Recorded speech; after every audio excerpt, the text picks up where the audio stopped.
beautiful homemakers. We are continuing with Pamphlet 3 of the original Fascinating Womanhood pamphlets from 1922. This section is called Why Physical Beauty Fails.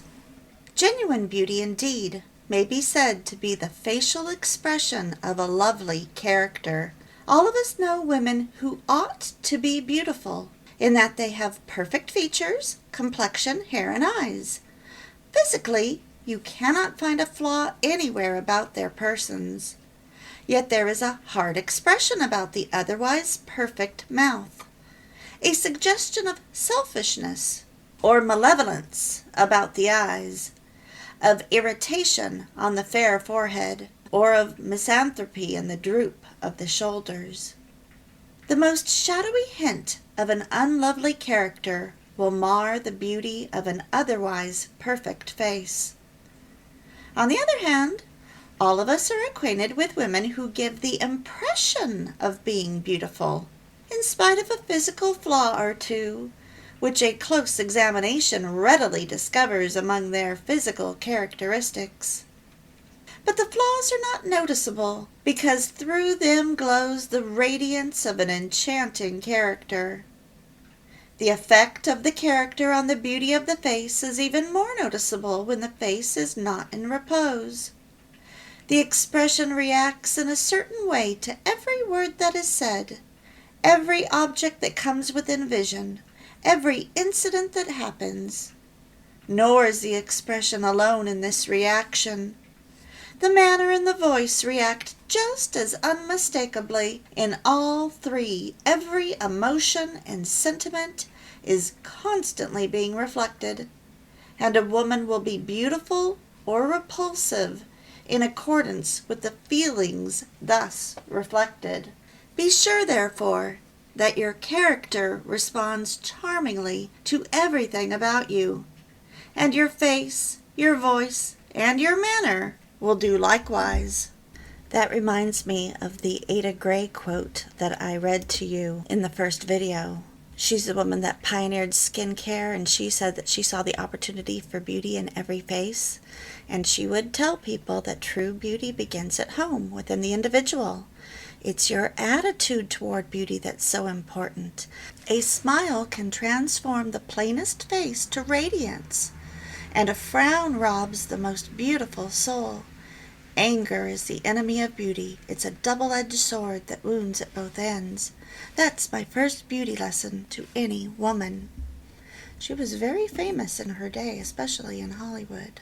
Okay, so to reread the last sentence. Be sure, therefore, that your character responds charmingly to everything about you, and your face, your voice, and your manner will do likewise. This does not mean that all good women are necessarily beautiful women. There are many good women who simply will not dress their hair properly, or wear becoming clothes, or take care of their complexions. And I've noticed that some groups don't do this because they think that it's worldly. I disagree. Others who will find occasion for gloom in everything that happens. And still others who seem indifferent or stupid. But isn't this lack of pride, this pessimism, and this selfish indifference to others a flaw in their characters? Isn't the unloveliness in these, as in most other cases, due to a defect possible of elimination were their characters what they ought to be? Something to consider. The really beautiful character, the kind that creates an impression of physical loveliness, must, in addition to being merely good, be cheerful, tender, refined, sympathetic, and proud. Beauty of character embraces a little more than mere goodness of character.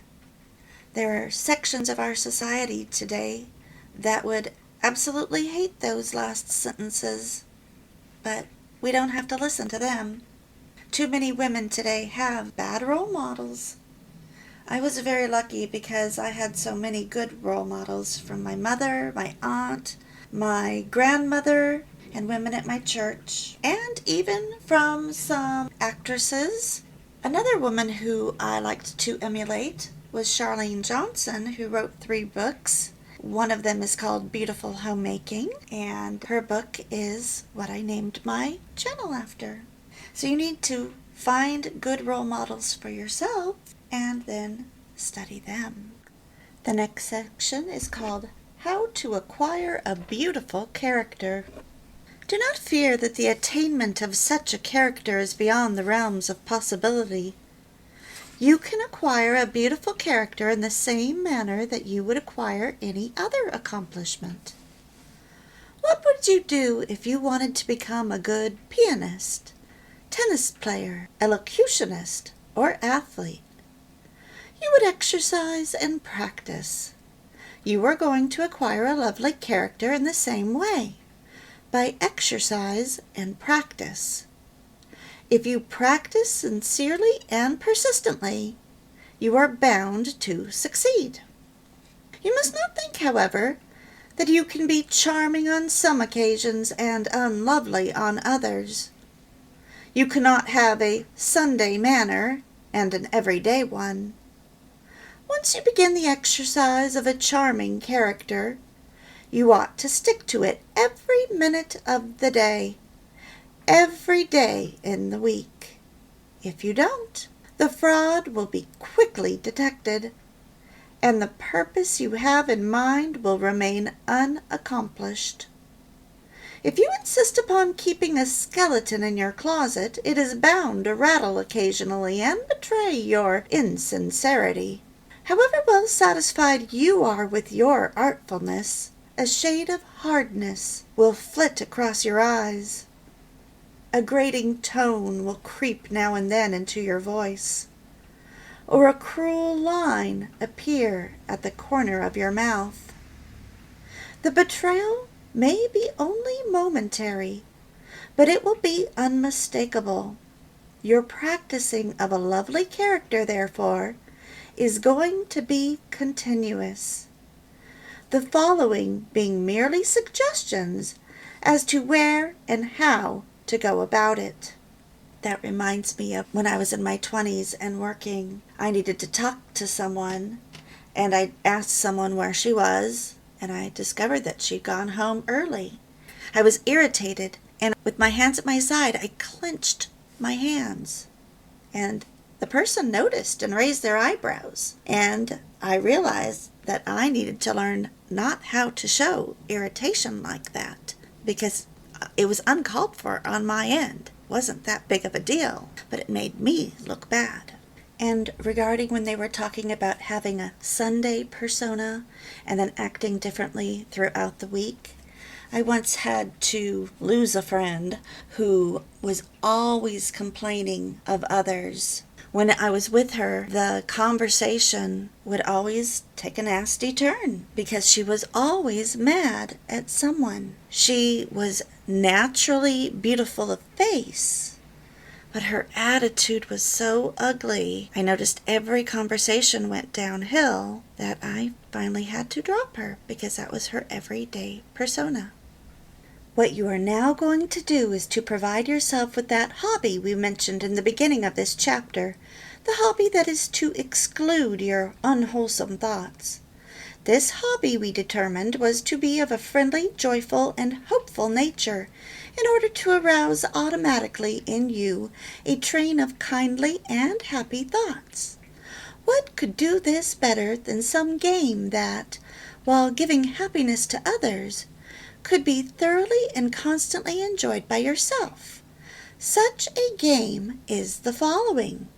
And interestingly enough, this next section, called Play This Enjoyable Game, is omitted from 1935 version that I'm also following while I read the 1922, even though it will pick up the thought a little bit later, but I'm going to read to you the original version. Play this enjoyable game.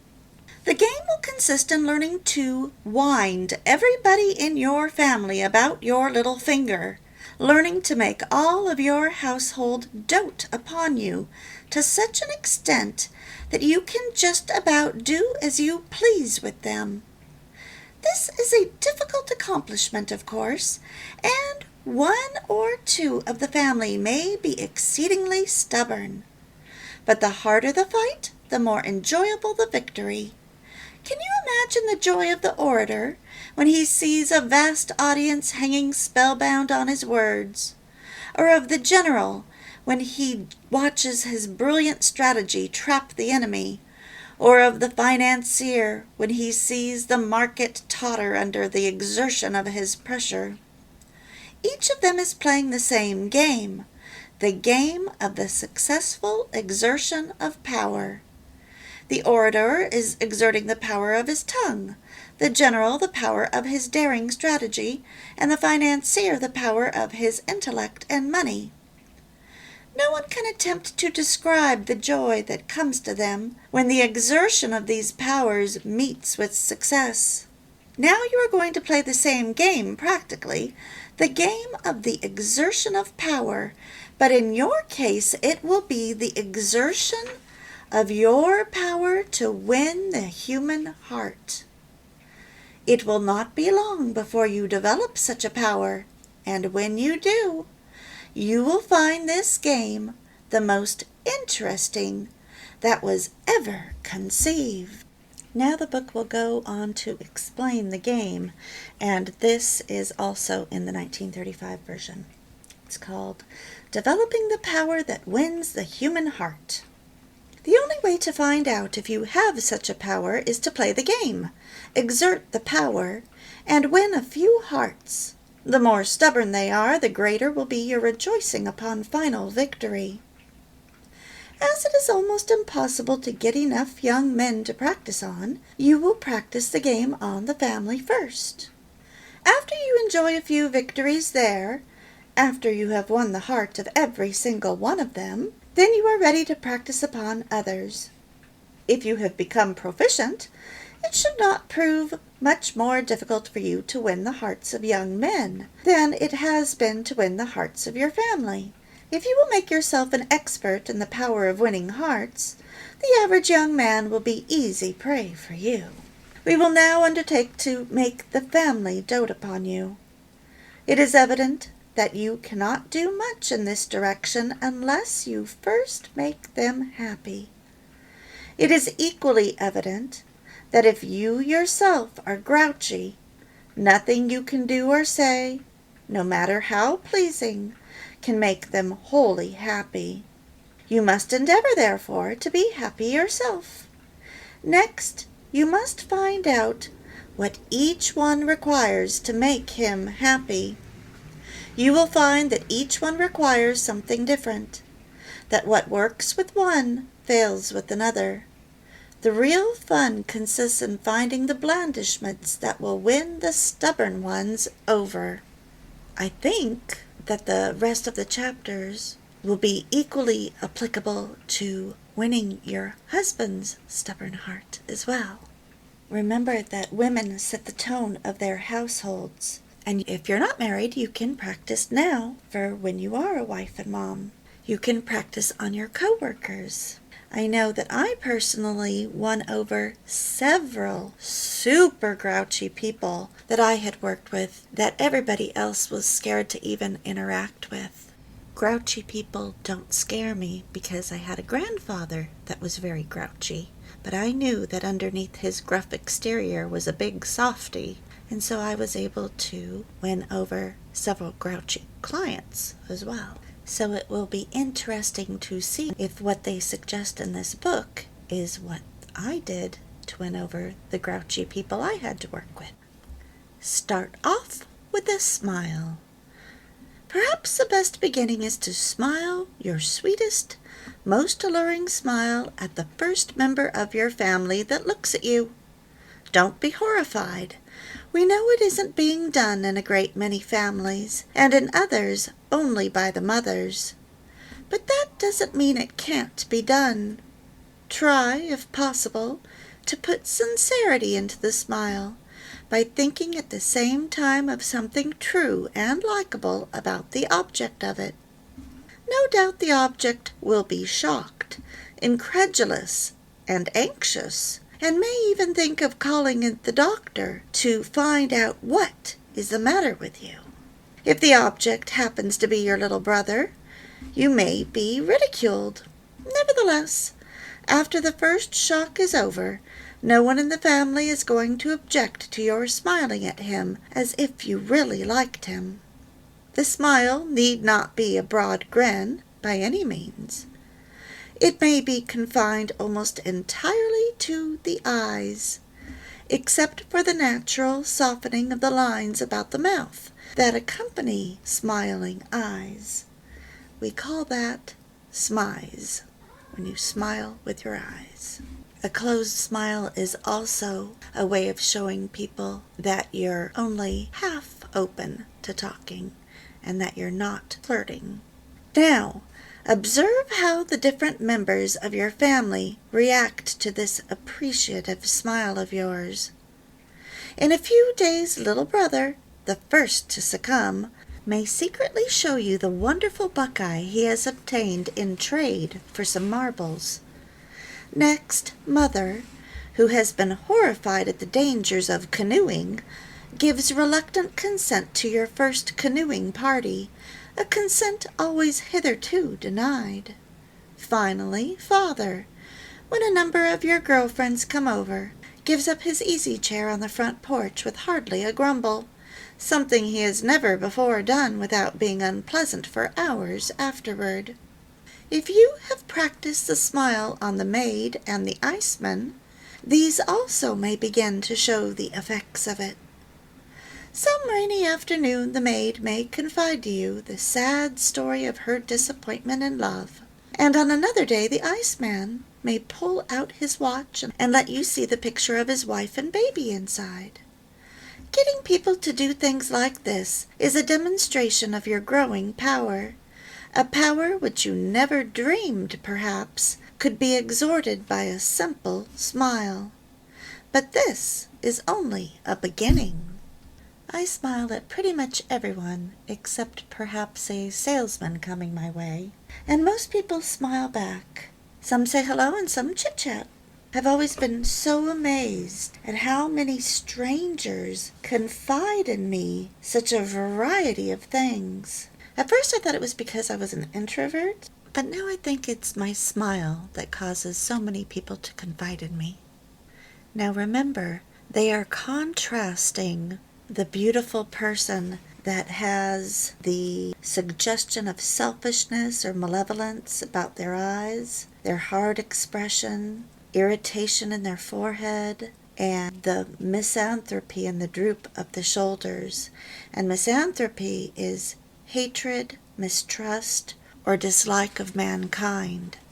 So you don't attract people when you mistrust them. Of course, that's where the smize comes in.